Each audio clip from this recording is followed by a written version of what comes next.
জাকাত কোন সম্পর্কে?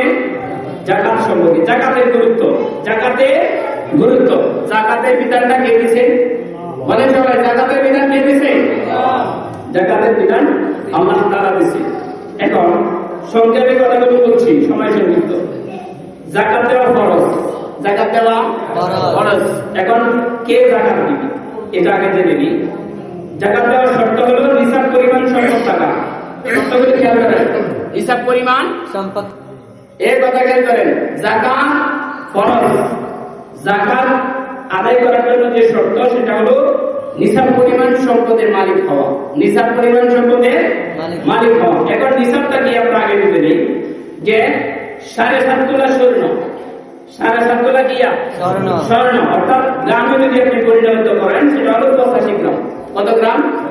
85 গ্রাম স্বর্ণ, 5.5 তোলা রূপা। এটাকে যদি আপনি গ্রামে পরিণত করেন তাহলে হবে 595 গ্রাম। কত গ্রাম? 595 গ্রাম। যাদের স্বর্ণ অথবা রূপা অথবা আর সমমূল্যের টাকা, সমমূল্যের কি আছে? টাকা আছে, তাদের উপর যাকাত দেওয়া ফরজ, তাদের উপর যাকাত দেওয়া ফরজ। এখন কিছু স্বর্ণ, কিছু রূপা, কিছু টাকা মিলায় যদি আপনার রূপার সমপরিমাণ হয়ে যায় টাকা, তাহলে আপনার কি হয়ে যাবে? যাকাত দেওয়া ফরজ হয়ে যাবে। যাকাতটা কি হয়ে যাবে? ফরজ হয়ে যাবে। আপনারা কি এই কথাটা বুঝেছেন? সবাই বুঝেছেন?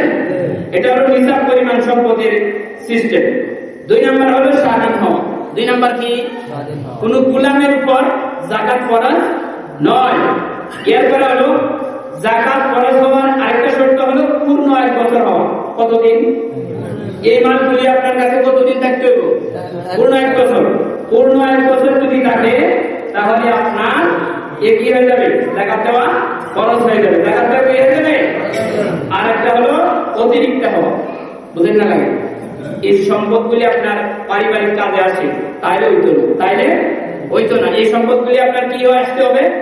অতিরিক্ত। আপনার পরিবারে কোন কাজে লাগে না, অতিরিক্ত। তাইলে অতিরিক্ত সম্পদ যদি নিসাব পরিমাণ হয় তাহলে কি করতে হবে? যাকাত দেওয়া ফরজ দিতে হবে। কথাটা কি বুঝেছেন? এখন আসেন, যাকাত কাদেরকে দিবে? যাকাত দেওয়া ফরজ, এটা তো বুঝছেন আপনারা? বুঝেননি? তাই কারা কারা বুঝেন না কিছু করেন? সকলে বলেন আলহামদুলিল্লাহ। সবাই খেয়াল করেন। এখন যাকাত কাদেরকে দিবে?